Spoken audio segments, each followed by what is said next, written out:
It's time for the Longines Chronoscope, a television journal of the important issues of the hour, brought to you every Monday, Wednesday, and Friday. A presentation of the Longines Whitnor Watch Company, maker of Longines, the world's most honored watch, and Whitnor, distinguished companion to the world-honored Longines. Good evening, this is Frank Knight. May I introduce our co-editors for this edition of the Longines Chronoscope? Larry Lasser, CBS News correspondent, and Kenneth Crawford, National Affairs Editor of Newsweek magazine.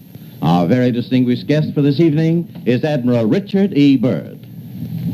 The North Pole used to be a no-man's land, but these are the days when, by buying a ticket on a commercial airliner, you can fly across the North Pole and drink a cocktail at the same time. Yet only 60 or more years ago, about 35 years ago, our guest tonight found out whether there was any land north of the North American continent. He made that first discovery flight, and I must say that Admiral Byrd, our guest tonight, is not only our greatest living explorer, but he's been an inspiration to countless Americans. Admiral Byrd, you've been to both the North Pole and the South Pole. Is there any unexplored land left on this earth that might appeal to adventurous young Americans? Yes, there is. And not up around the North Pole, because it's getting crowded up there now, because they find out it's really usable, not only to live in, but militarily. But strangely enough, there's left in the world today an area as big as the United States that's never been seen by a human being. And that's beyond the pole, on the other side of the South Pole, from Middle America. And I think it's quite astonishing that there should be an area as big as that unexplored. That's a tremendous So challenge. there's a lot of adventure left down at the bottom of the world. Well, Admiral, do you hope to see that? I do. Well, Admiral, Yeah. would you say that since you've been to both the extremities of Earth, are these expeditions to such far-off places, are they getting easier because of modern techniques, or is danger still close at hand? Well, it's a little risky, but nothing like it used to be with the old slow planes and the small cruising radius where we had to put down bases. We replaced the dog teams, and of course that was a big improvement. But now the planes go much faster and they are safer, and they have a much bigger cruising radius. You haven't got the danger of a terribly heavy load. Admiral, an expedition to which I believe you're the advisor is now en route. What is that expedition doing? Well, that's the icebreaker Atka, and it's a reconnaissance expedition. It's going down to the South Pole area to make certain observations and to look for some bases. They will be back in April, and they will report back, and upon the information we get from that undertaking, we will base the bigger expedition that's to follow. Is that very definitely planned, or is that... That is being planned right now. So I'm willing to say to you that there will be a number of expeditions that will follow, I think, year after year, at the bottom of the world, because the government has really become interested. Well, Admiral Byrd, I can understand, I think everybody can, the interest in the North Pole because it's so near our greatest challenger, Soviet Russia. But why this interest in the bottom of the world? Nobody living down there, is there? No, it's pretty cold. There's only one permanent resident, that's the emperor penguin. The little ones live further north. I tell you one reason they're interested. It's by far the most valuable, important place left in the world for science. That's why the scientific groups all over the nation are really interested. But more important than that, it has to do with the future of the nation, those to come after us, or even during your lifetime, because it happens to be an untouched reservoir of natural resources. And, as the world shrinks with an ever-increasing acceleration, far-flung places once useless, like we thought the North Pole was, and no man's land, become very useful. The bottom of the world will be important, not only to us, but to our allies. I was going to ask you, does it have military importance? It has some, and as the world shrinks, it will continue to shrink with an ever-increasing acceleration. thus bringing these places closer. And in the future, I can see a time when it will be very, very important strategically. Well, has the development of air power increased the strategic importance of places like the very much Parma Peninsula, we'll say? Very much so. Even now, if anything happened and we lost the Panama Canal, we would have to control the islands just north of Antarctica, which are part of Antarctica, and between there and Cape Horn. I've heard it said that there are 7 continents in the world, and one of them has never been seen by a woman, and that's Antarctica. Is that actually true? Well, if the Palma Peninsula is an island, as far as I know, that's true. No woman's ever stepped foot upon the Antarctic continent, and it's the most peaceful place in the world. Well, I'm sure that won't last very long. I understand now that you're working with the Arnold Bread Company in charge of frozen foods. Now, is there any future for frozen foods down these frozen extremities? Well, I think the human race can be helped by that. This was thought out by Dean Arnold, who's, in my opinion, a great humanitarian. He learned that we went down there after 4 or 5 years and finished a meal that we had left there on the table when we had evacuated Little America. Everything was perfect, including the bread. So he got the idea of this frozen bread, and already he sent some to Europe, and it worked very well over there for some of the starving people. So you can store it down in the Antarctic, and against the lean years, and you wouldn't have any people in the world really starving if you did that. Yes, in the event of an atomic war... You'd stay there forever. Admiral, you speak of the resources of Antarctica. What are they? What are the natural resources there? Well, we've found enough of coal within 180 miles of the South Pole in a great ridge of mountains. It's not covered with snow, enough to supply the whole world for quite a while. Well, that's the coal. Now, there's evidence of many other minerals. We are pretty sure there's oil. Now, that coal shows the bottom of the world. Now, by far the coldest spot in the world. Where that coal is gets 100 below zero in the winter. Well, it was once tropical. So we think there's oil there, and there's evidence, probably uranium there. Is it any secret? Is there uranium there? That would be the only thing that would be practical to actually go after, I suppose. Everything else would be economically unfeasible, wouldn't it? Well, as we recklessly expend our resources, the time will come when we'll have to go after that stuff down there. Well, you know, I avoided what you said about uranium. I'm not sure about that. I don't want to have the world fight over the Antarctic. Admiral, is there a competition among other nations to try to get information about Antarctica and possibly to secure some of these resources? Well, yes. There are now 7 nations very much interested. Russia is interested tremendously. That I'm sure of. Australia has an expedition down there. The Argentine, the Chile, New Zealand, Britain, and so on. Now, you can understand those people down there being interested because they live down there, the New Zealanders, the Argentinians, the Chileans, and the Australians. And so we don't do much about claiming anything. Admiral, you make us sound a little crowded. Are there that many expeditions now there or en route there? Well, you know, as I said, it's the most peaceful place in the world, but I don't think it will be for long because of this intense interest on the part of other nations and this nation. Well, Admiral Byrd, are private expeditions a thing of the past? Is expedition and exploration, making expedition and exploration now purely a government function because of the tremendous cost and organization? No, I don't think so.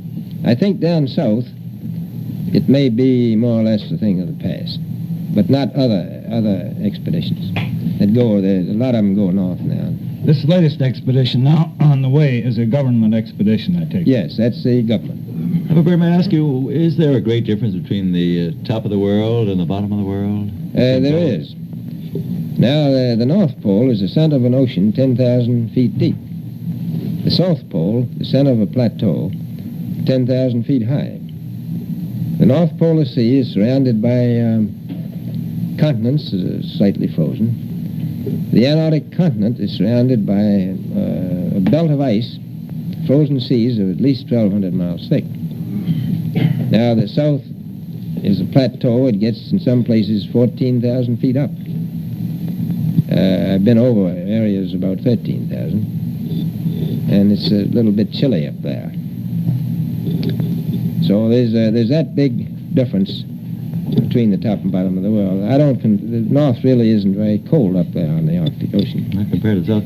Admiral Byrd, we often hear it said that our young Americans now aren't as hardy as their forefathers. Do you think that Americans do measure up to the standards, the physical standards and morale standards of the past? I do.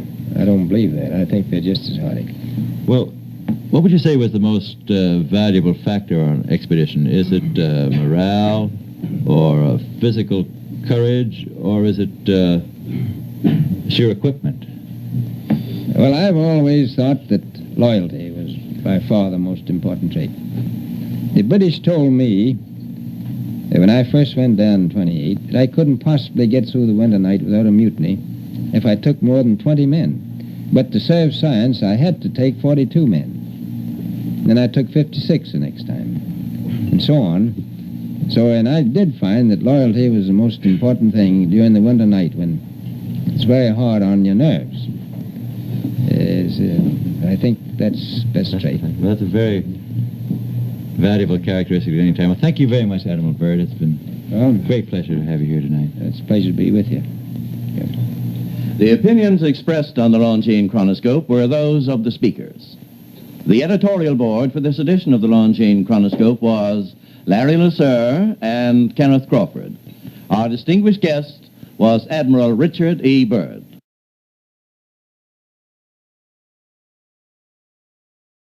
At the end of the Second World War, the extraterrestrials ensured that the technology was returned from Earth back to these cities. They understood that the Dark Age had not yet reached its peak. The technology was returned by 30 submarines through a large commando action.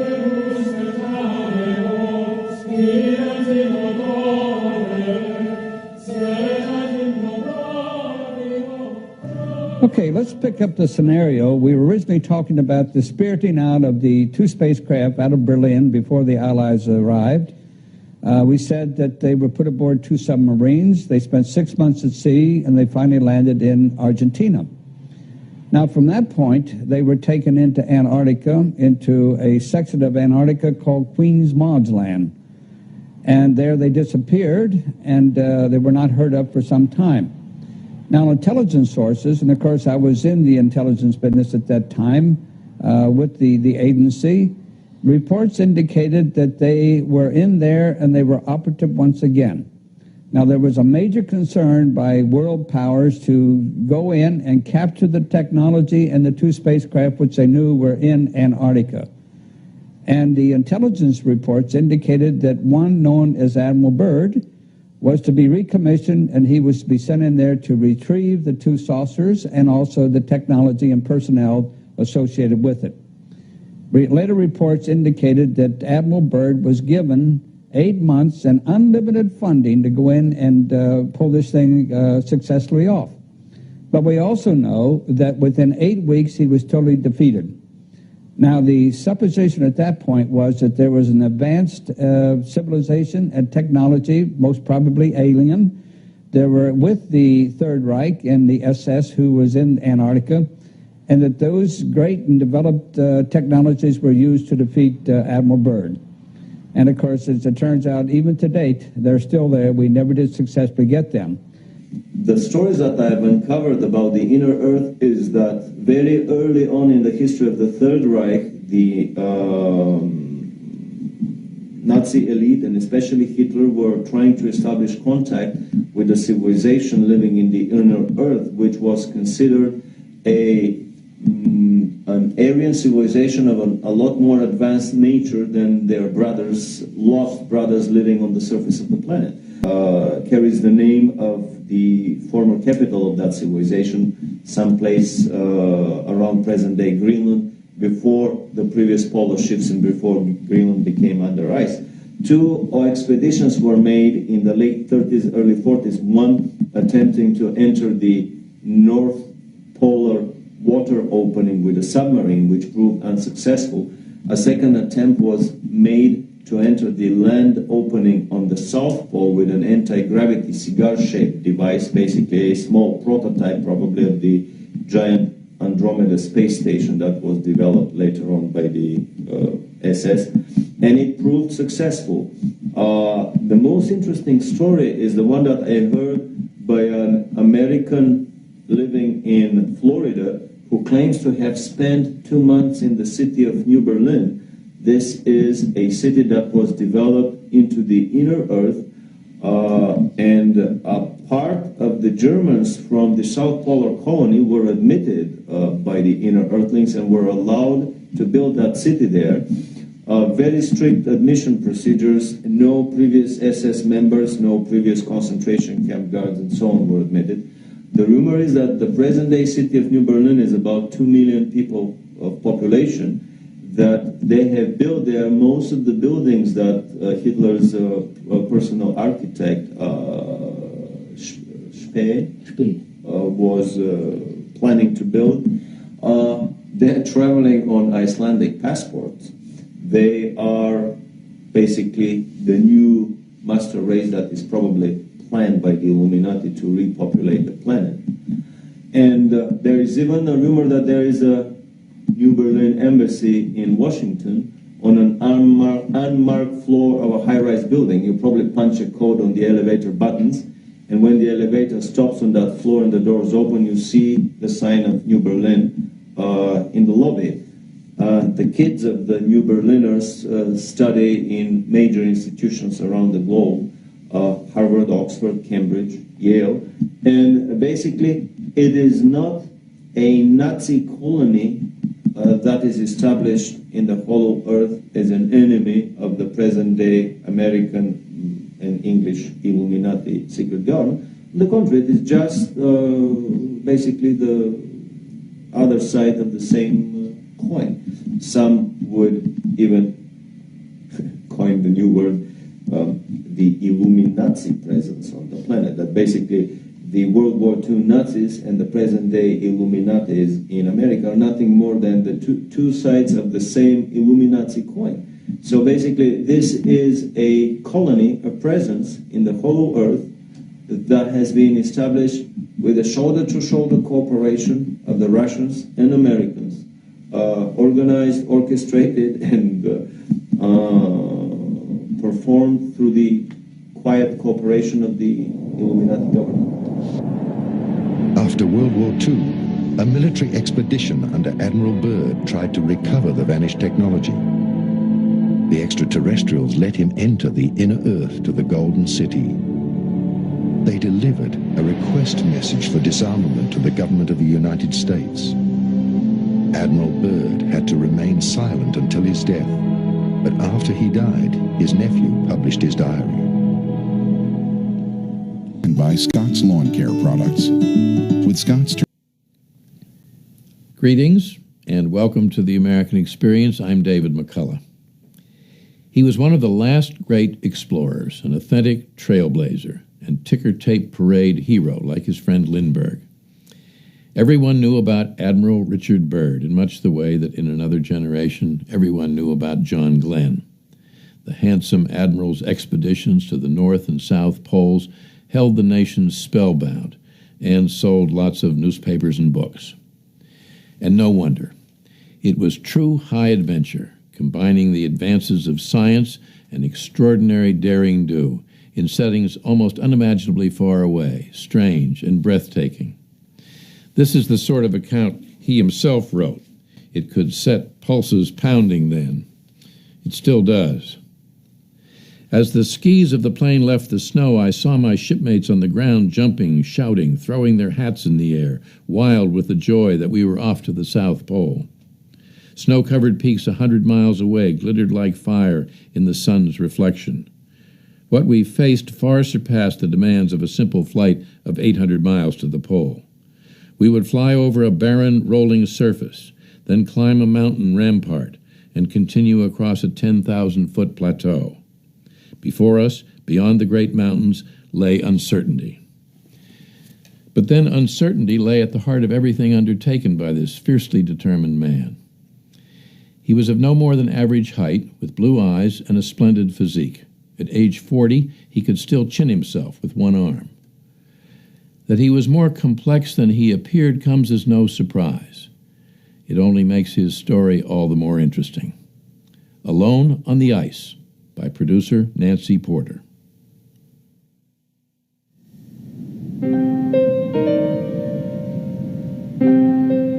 June 1934.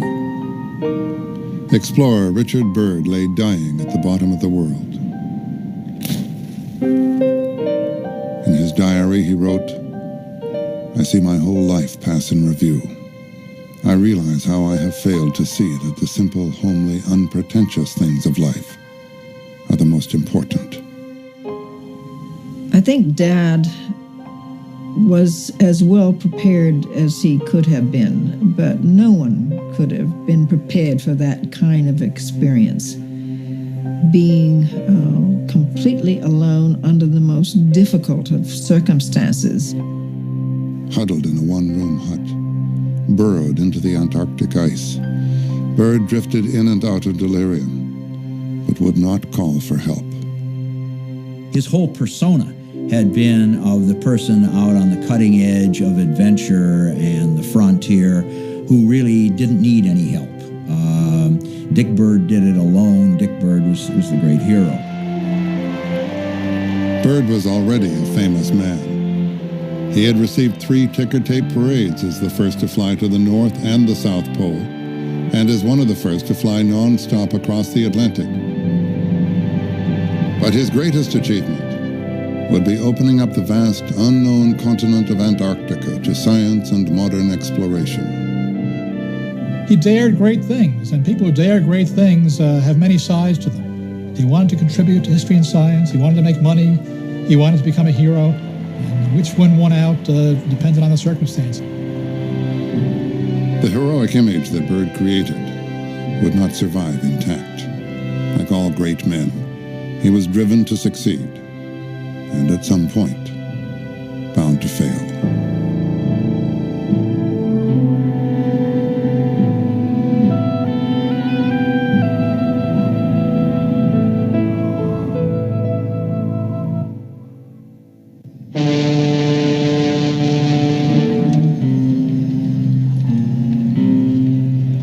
In April 1926, Lieutenant Commander Richard Byrd set out from New York for Spitsbergen, Norway.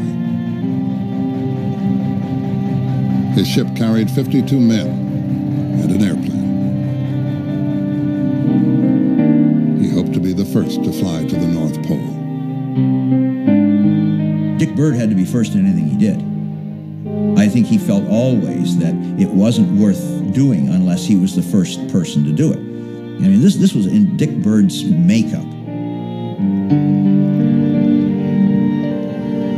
Byrd was in a race against Norwegian explorer Roald Amundsen, the first man to reach the South Pole in 1911. Already in Spitsbergen, Amundsen hoped to conquer the North Pole in a dirigible.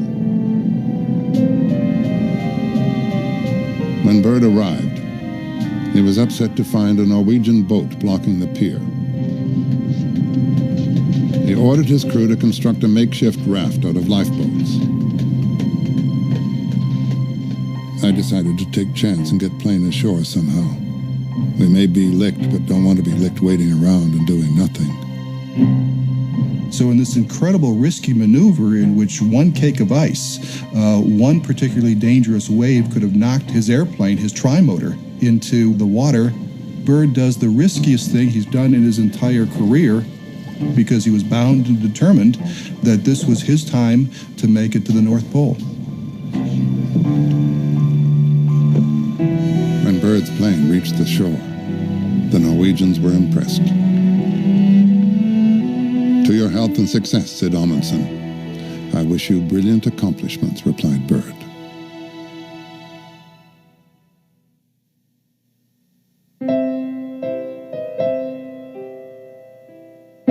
Byrd had long dreamt of being the first to the North Pole, and as a child had been thrilled by the harrowing accounts of Arctic expeditions.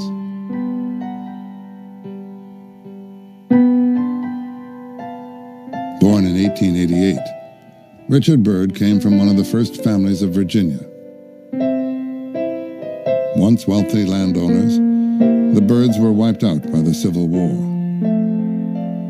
Dick Byrd was born only 23 years after Appomattox, and the whole of the South was demoralized and felt very strongly that it had to prove itself again. Byrd's mother, Eleanor Bowling, was a Southern belle who encouraged her three sons, the proverbial Tom, Dick, and Harry, to rehabilitate the family name. His father, Richard Byrd, was a brilliant prosecutor, but a solitary man and an alcoholic. He drove his boys hard, fostering in them a desire to succeed.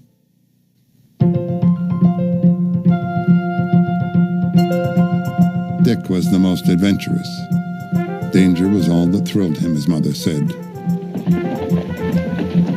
In 1900, Byrd was invited to visit his godfather based in the Philippines, halfway around the world. My father was extremely excited. His parents were not happy about the idea, and I think his mother certainly didn't want him to go. It was much too dangerous for a small boy at the age of 12 to go alone. But Byrd did travel alone and wrote letters home which were published in the local newspaper. He came back a celebrity and got the first taste of what adventuresome travel could do in the sense of awaking public awareness and inciting public awe. At age 20, Byrd entered the U.S. Naval Academy at Annapolis in search of the recognition and adventure that he now craved. There he pushed himself, but not in his studies. Byrd was small, and it made him interested in athletics and in conditioning. And he tried to become a great athlete, or a good athlete at any rate. And in fact, all his life was very proud of his physique. A fierce competitor, Byrd broke his foot playing football, then broke it again in gymnastics. After Annapolis, he fell down a hatch, breaking his foot a third time. Because of his injuries, his career stalled, and he reluctantly retired from the Navy. Career ended, he wrote. Trained for a seafaring profession, temperamentally disinclined for business, a fizzle. By this time, Byrd had married his childhood sweetheart, Marie Ames. From a prominent Boston family, she was attractive, totally supportive, and the love of his life. Byrd's career was saved by World War I. Called back to active duty, he was eventually sent to Pensacola to train in a new field. He was one of the very early naval aviators. It was almost a foolhardy profession. Men were still learning how to build planes, and it was a very, very dangerous profession. You certainly were going to get hurt if you weren't going to get killed. Though he was afraid of flying, Byrd trained as a navigator and became Naval Aviator 608. He believed this new technology would change the world and help him realize his childhood dreams. Byrd reasoned that if he could fly to the North Pole and back in one day in relative comfort and accomplish what the old explorers had taken weeks or months to do, that this would gain great publicity for aviation and incidentally for himself. After several frustrating attempts to fly to the pole as part of a Navy effort, Byrd, now 38, set out to raise funds for his own Arctic expedition. Impressed by his vision, Ford, Rockefeller, and others contributed. Newspaper rights netted him more money. Byrd's future was riding on the success of his flight from Spitsbergen to the pole. His first attempt was a failure. Just before takeoff, the landing skis collapsed.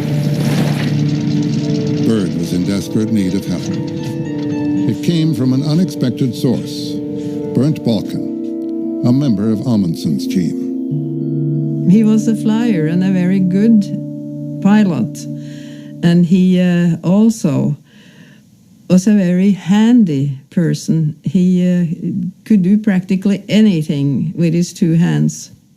Balken helped to fashion special skis using the oars of the lifeboats. Balken also advises Byrd that the best time to take off is late at night when the temperatures are cold, the runway is iced over and is slicker. On May 9th, navigator Byrd and pilot Floyd Bennett took off in the light of the Arctic night.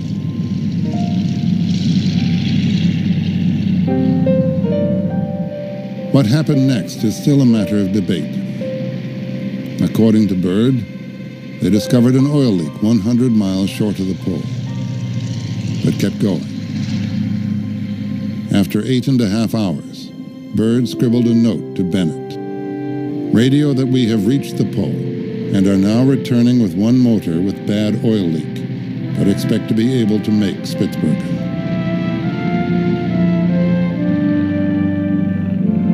Byrd returned much earlier than expected, so the landing had to be restaged for the cameras. The flight was an American triumph. Byrd's logs were sent to the National Geographic Society, the sponsor of the expedition. The society verified Byrd's claim after minting a gold medal honoring him. Promoted to commander by an act of Congress, Byrd said he had now entered the hero business. Byrd was extremely popular after his North Polar flight. He was an aviator, and aviators were great heroes of the day. Byrd was an explorer. Explorers were famous at the time. And besides that, he was a handsome man, reputed to be a model person. Didn't drink, curse, go out with women. He was the kind of man that women hoped their daughters would marry.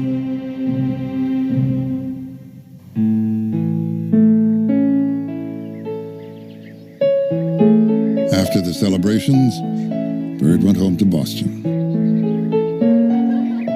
By this time, he was the father of 4 young children. All of the children had a very difficult time with his absences. He was missed mightily, and very much we looked forward to his return. The most fun we had was during these summer times, because he loved being with us. I just wanted to be with him all the time, to listen to his wonderful stories, and of course it was such an adventure to be with him. He thought of all kinds of fun things to do. I adored him, and when he left, I really missed him.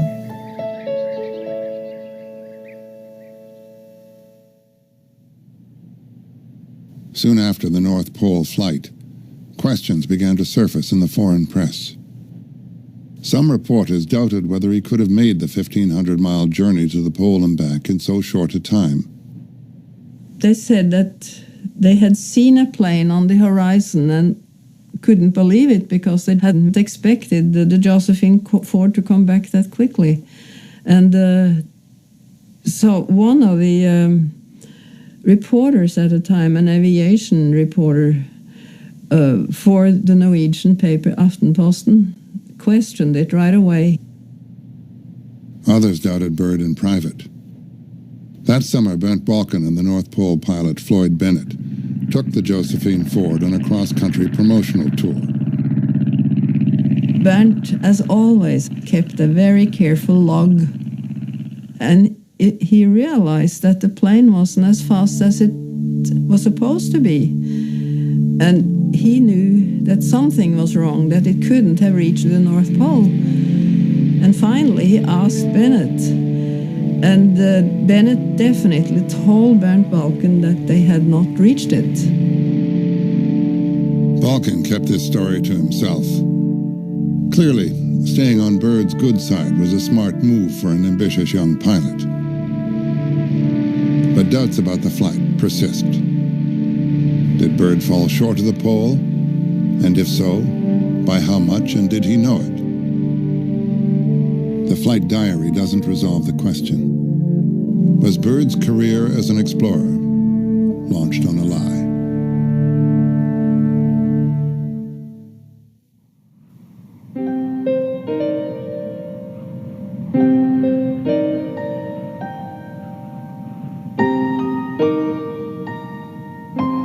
Dick Byrd believed very strongly that life was a struggle. It wasn't something that you eased into and eased through.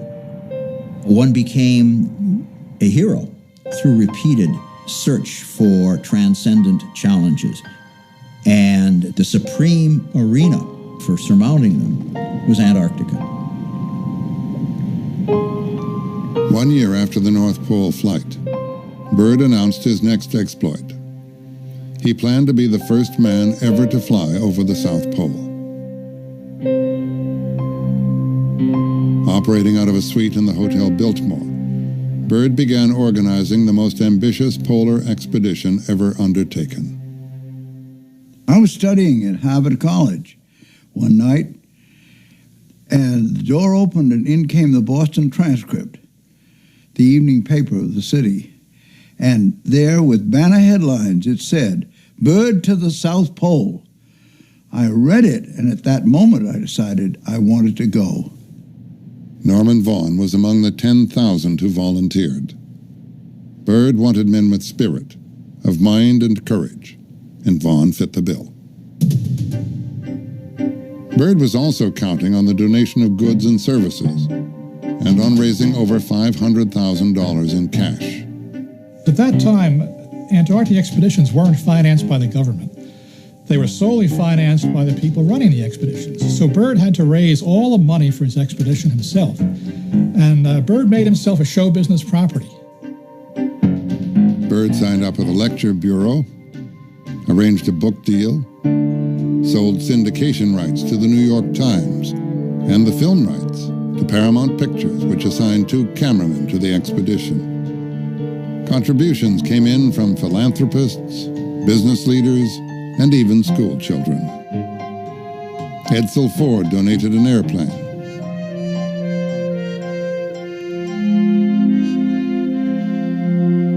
In the midst of the preparations, Byrd was devastated when he learned of the sudden death of pilot Floyd Bennett. Bennett had been Byrd's right-hand man and closest friend. He would be hard to replace. Byrd soon named Bernd Balken to head the aviation unit, but postponed selecting a new pilot for the South Pole flight.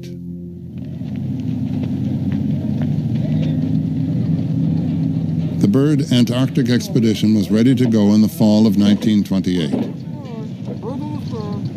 4 ships would carry 3 planes, 95 dogs, 650 tons of supplies, and 42 men, headed for the most dangerous adventure of their lives. The New York Times already had written an obituary for each man.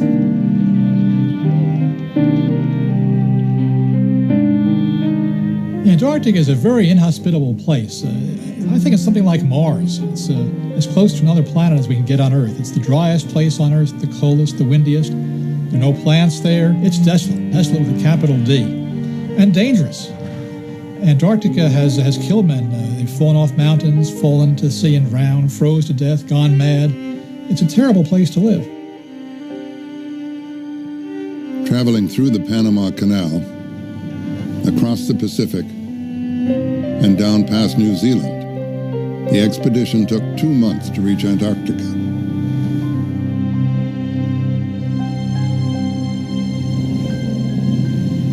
When the men began unloading supplies, a great chunk of ice crashed into one of the ships. A crewman, Benny Roth, fell into the water. Benny Roth was yelling for help. I can't swim. And as Byrd started to climb over the taffrail and to jump into the water, I, among others, grabbed him and pulled him back. And the second we released our grip on his clothing like a cat he was over the rail. A lifeboat rescued Benny Roth before Byrd could get to him. But this was not the only time he had jumped into dangerous waters to save one of his men. Dick Byrd had, I think, a natural, visceral, instinctive sense of responsibility toward others. And I think this showed itself in the way he would fling himself off decks to save sailors that were drowning. An officer took care of his men. Byrd had to work quickly to prepare for the brutal Antarctic winter. 4 months of total darkness from May through August. Byrd chose a site for the base camp 9 miles inland. It took 3 months just to unload. Expedition members, dressed in kangaroo hide boots, caribou gloves, and fur parkas, set up the camp. Byrd called it Little America. Having to build a base for 42 men that would last them for a year and a half, he was really building a tiny little city. Bringing the stuff to the base, erecting it under awful conditions of sub-zero temperatures and fierce winds and snowstorms and ice that was hard as concrete to dig into. It was a great undertaking.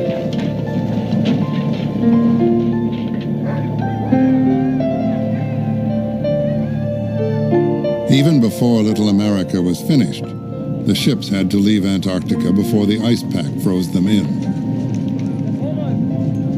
That was a tremendous moment. And we realized then that that was our last connection, or possible connection, with the outside world, our home, our family, our life, until next year.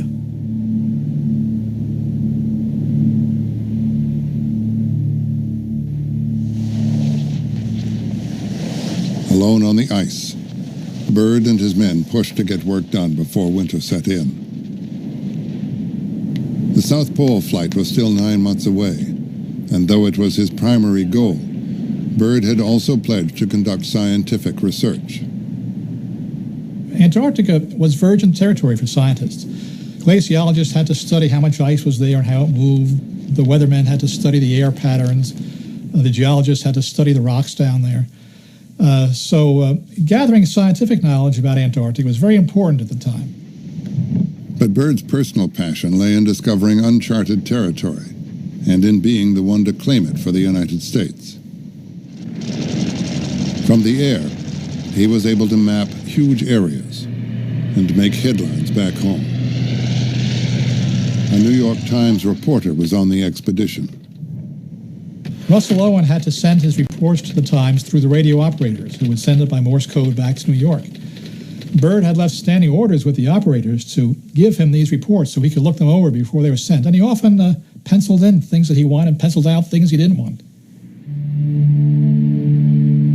One story that was rewritten was the discovery of a vast territory by 3 other men from Byrd's expedition. The news was reported in the Times, but with Byrd as the hero. Is, I think, very good evidence of a need to control everything on the expedition, including any big news stories. He was the leader of the expedition. He was personally responsible for all its finances, and he simply did not want to share credit for the discoveries of the expedition with anybody.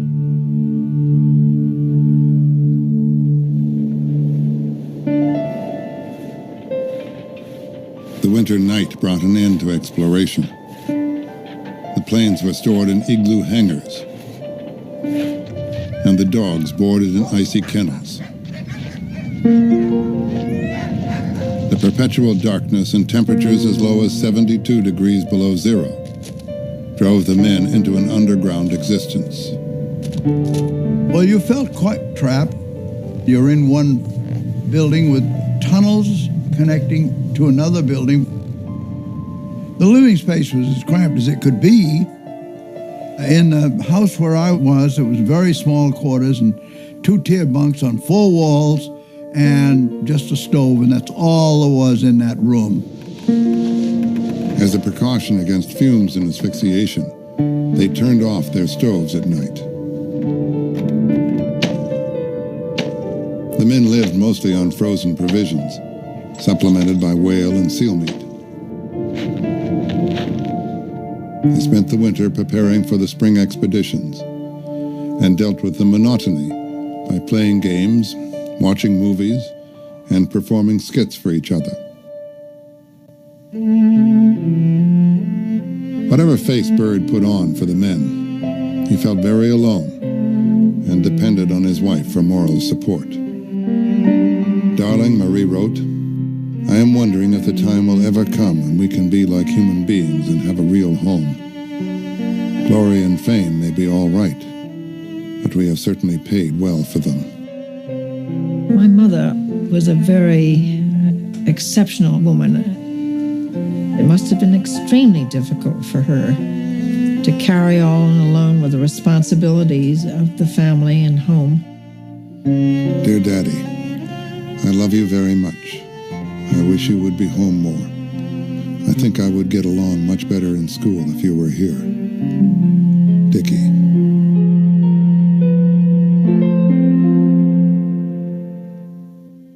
The separation from home was hard on all the men. Enveloped in darkness, little America became a pressure cooker. So people get on each other's nerves. They blew up at each other. They tended to get what they call the big eye in Antarctica even today, where they just stare because they were depressed and had little stimulation. Byrd had been warned about this by other polar explorers who told him, watch out for the winter. It's a very dangerous time in Antarctica. Though the Paramount cameraman made the winter look like good, clean fun, there were fistfights and an episode when one man stalked another with a gun. Alcohol was another problem. Byrd, among others, was a heavy drinker, and parties frequently became all-night binges. He wasn't leading officers and enlisted men in a naval expedition. He was leading very individualistic scientists, adventurers, students, people who really had been pretty well used to living their own life, and after all, volunteered for the Byrd expedition because they wanted adventure.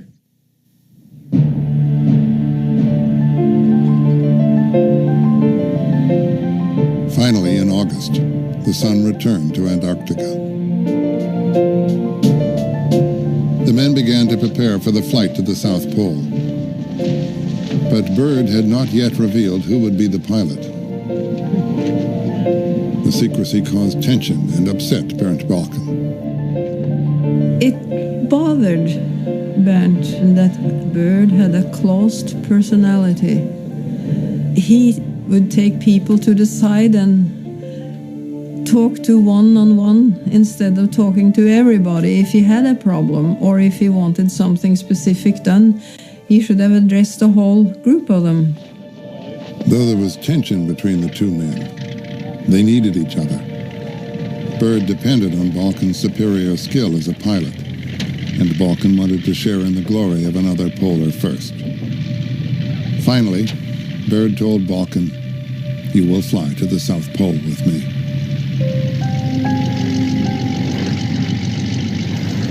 It was Thanksgiving Day, 1929, when Byrd's plane, the Floyd Bennett, left for the pole. The takeoff was smooth, but there was soon trouble.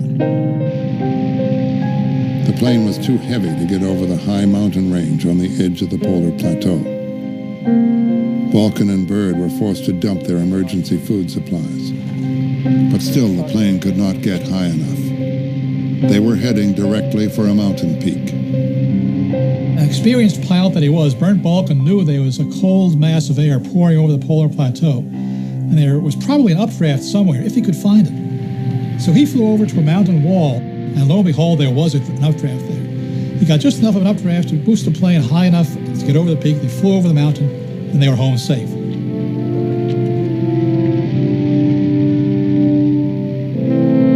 The plane circled the pole. Byrd sent a radio message. "My calculations indicate that we have reached the vicinity of the South Pole." The news was immediately relayed to New York and broadcast over loudspeakers in Times Square.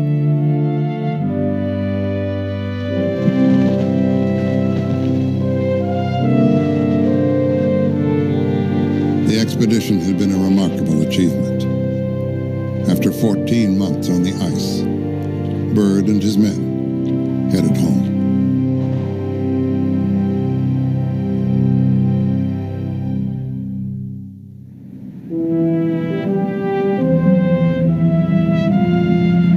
In June 1930, the expedition arrived in New York. Now promoted to Admiral, Byrd was honored with his biggest ticker tape parade.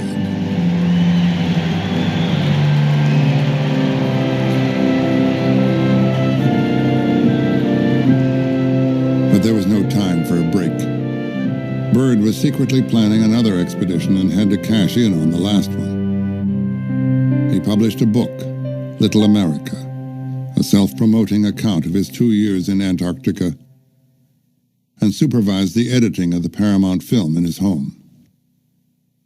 I remember them splicing film together, and I would sneak down the back stairs and peek between the cracks of the door.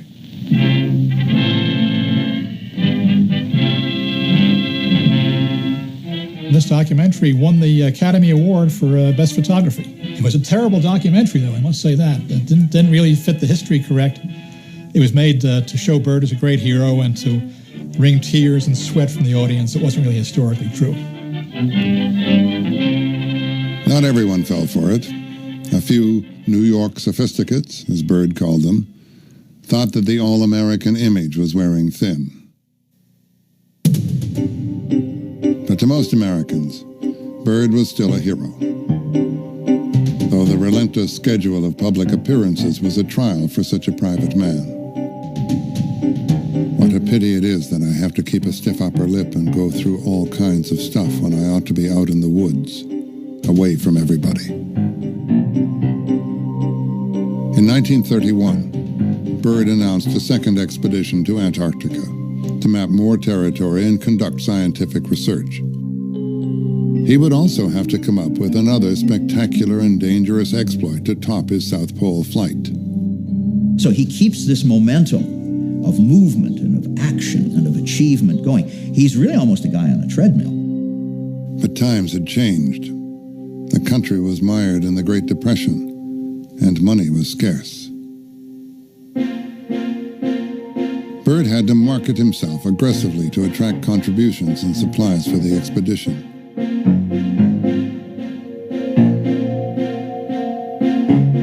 It was easier to get volunteers. I was kind of at the crossroads, no roots down, particularly in business, and it was a challenge to find out as I was tough as these fellas that were doing these things. Byrd's second expedition got underway in 1933.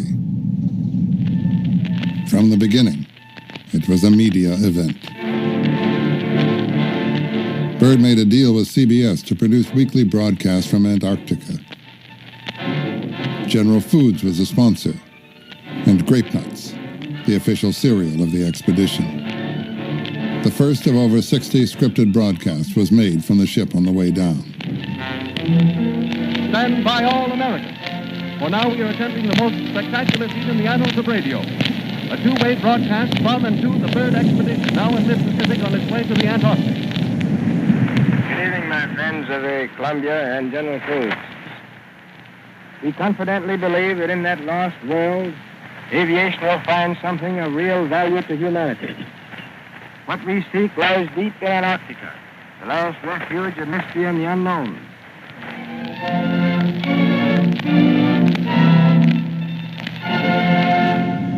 Treacherous conditions plagued the men from the start. Every day, huge chunks of the ice shelf broke off. The route to Little America was so hazardous, it became known as Misery Trail.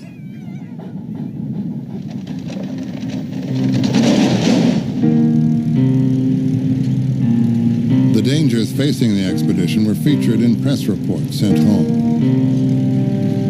Yesterday, a tractor narrowly missed plunging into a crevasse. The trail suddenly crumpled underneath the rear treads, exposing a crevasse 60 feet deep. The man in charge of all the press and radio on the expedition was Charles Murphy, a CBS correspondent who had written Byrd's biography and was his most trusted advisor.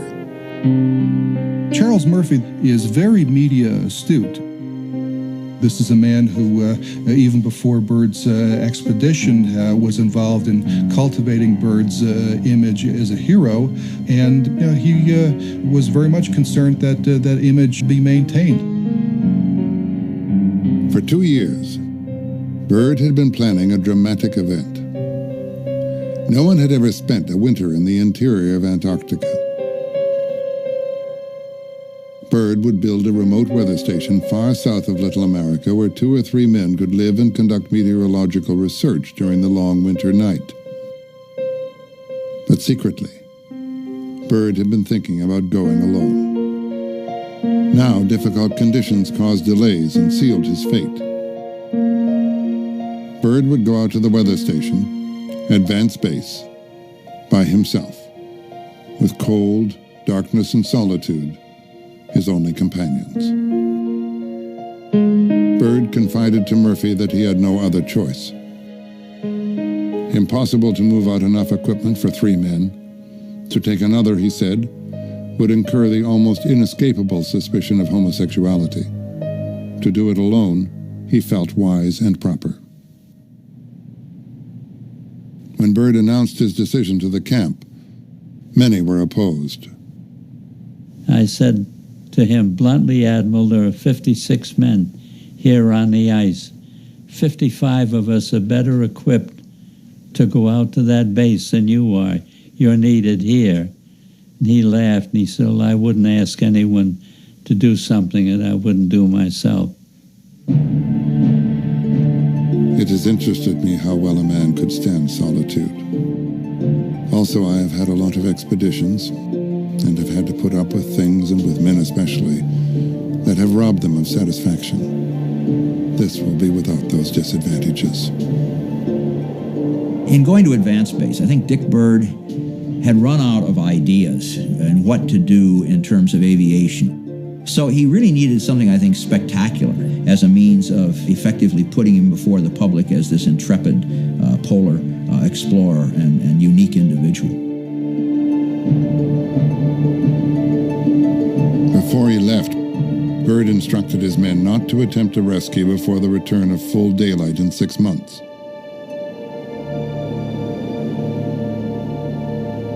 In a last-minute note to Murphy, he admitted, I am no radio operator, so the radio will possibly fail. This should not be any cause for worry.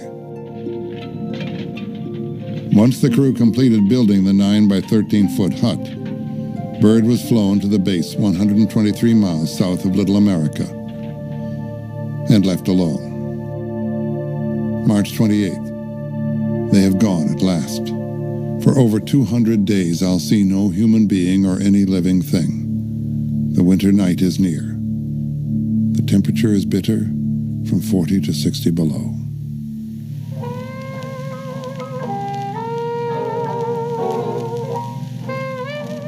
For the first 2 months, Byrd kept busy with his routine of weather observations and spent time listening to music, reading, and trying to cook. I have located very little of the food and don't know how to cook anyhow. I found some canned greens and a Virginia ham Mother sent me and lived high off those yesterday. The greens were frozen so hard I had to use a chisel to cut it into chunks for warming. How's the music coming in, Admiral Byrd?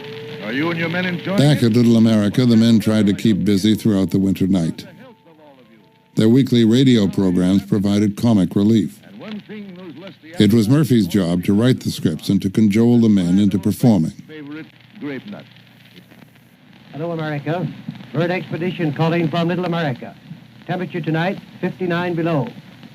Tonight we introduce, for the first and probably last time, a composition. It is called Penguin Parade.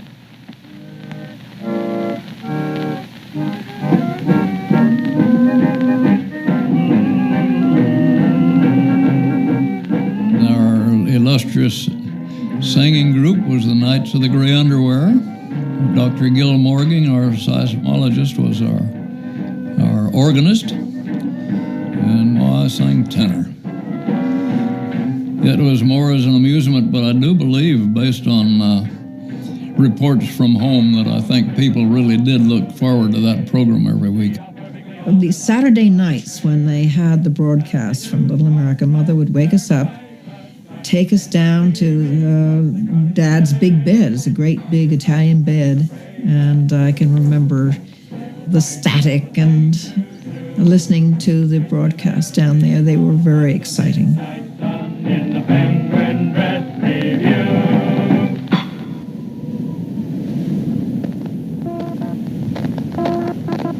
On June 21st, Byrd radioed Murphy a surprising message. He said he wanted to come home 3 months ahead of schedule. Byrd then cut the contact short, saying that fumes from his stove made him feel a little rocky. He signed off as usual with cheerio. What Byrd didn't reveal was that he had been desperately ill. 3 weeks earlier, he had collapsed from carbon monoxide poisoning. He basically was poisoned for a prolonged period of time by fumes which he thought were coming from his stove, but in fact were coming from his generator. He went through a pretty terrible ordeal. Byrd became dizzy and confused. He couldn't keep food down, and racking pain made it almost impossible to sleep. He lay in the freezing cold, struggling between hope and despair. Hardest battle I have is to keep from taking an overdose of sleeping pills. Horrible to think of leaving Marie alone with the 4 children. Decision not to call for help based upon how they would want me to act. Fully expect to die. Byrd's radio contacts with Little America became erratic and his Morse code almost indecipherable. We began to suspicion that something was wrong with him when he would miss a contact or have trouble staying on the air very long. And as time went on, this became so frequent that we decided that something was really wrong and something had to be done. We held several meetings in the mess hall, and there were factions. Some were saying, well, he asked for it, I'll let him stew in his own juice for a while. Others fought and said, no, the old man's out there, he needs help, let's go out and rescue him. On July 20th, a tractor party left Little America for Advanced Base. Murphy's press release reports a perilous trip for scientific research. No mention was made of Byrd's illness or of a rescue. We were very concerned about the men that were running the tractors to go out after him. Recognizing the difficulties, we knew that they were risking their lives literally to do it. 50 miles out, the tractors ran into a huge field of crevasses. The tractor party wired Murphy.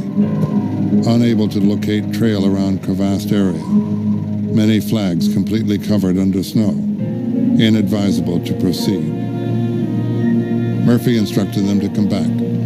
He wanted to wait a month when daylight would return before risking another attempt. But for the next 3 days, Little America was unable to contact Advanced Base. Finally, they received from Byrd an explicit call for rescue. Murphy wrote in his diary, making ready for a second dash to Advanced Base. The Admiral has called for it. God help us if anything goes wrong. But the second attempt failed because of engine problems. Murphy then received another desperate message from Byrd. Charlie and Bill, what in God's name is matter? Do something. Use all resources. Do not risk life. Can't keep this up. On August 8th, a tractor carrying 3 men set out once again. Murphy and the others were certain Byrd was close to death. We waited for the reports back from the tractor party on how they were proceeding, what difficulties they were encountering, and just holding our breath literally from report to report. For 3 days, the rescue party pushed through bitter cold and darkness and finally reached Byrd. The men found him thin and weak, his cabin littered with debris. But he was still alive. He wanted to do this as a spectacular act of courage and so on, but I don't think he ever expected to run into the disaster that he did. There's very strong indication in the documents that he was embarrassed, and one could even say he was humiliated by the fact that he didn't finish his time at Advance Base. The tractor party sent a confidential message to Murphy. Our EB feels unhappy about his status with the public. He feels that he is pretty well sunk, and that this may make it impossible for him to make up expedition debt.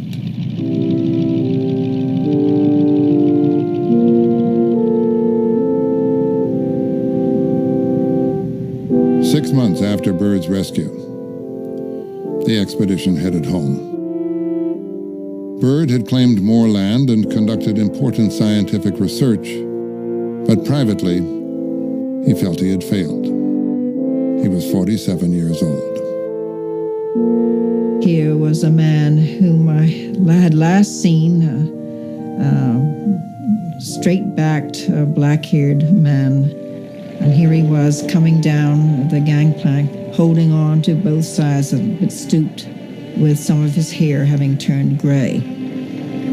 And all I wanted to do was to just run out to him and tell him how much I loved him and how happy I was to see him. And I extend to all of you, in behalf of the American people, a hearty welcome home. Let me add just one thing from the heart. Dick, I salute you.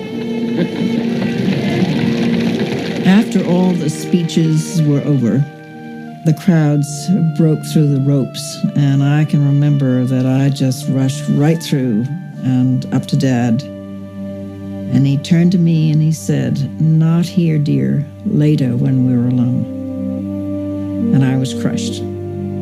It had been about 3 years since I had seen him last. Now, Dad was raised at a time when you didn't express outwardly love or pain.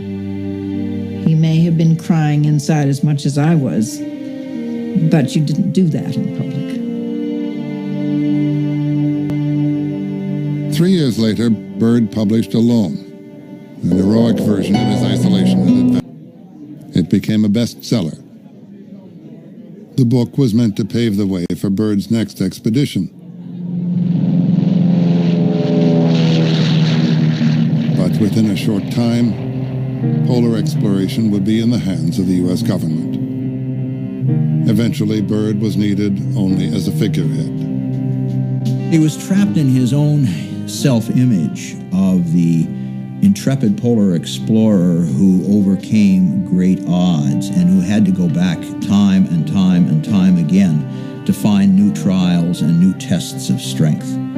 When he said to people, "They don't want me anymore," what he meant was they didn't want him as he perceived himself, as the leader of polar expeditions. No longer running the show, Byrd spent more time with Marie and his family. Perhaps he found some solace in what he had learned from his time at Advance Base. Out of this experience, his sense of values changed and his faith grew. He said, in the final analysis, only two things really mattered, and that was the affection and the understanding of his family.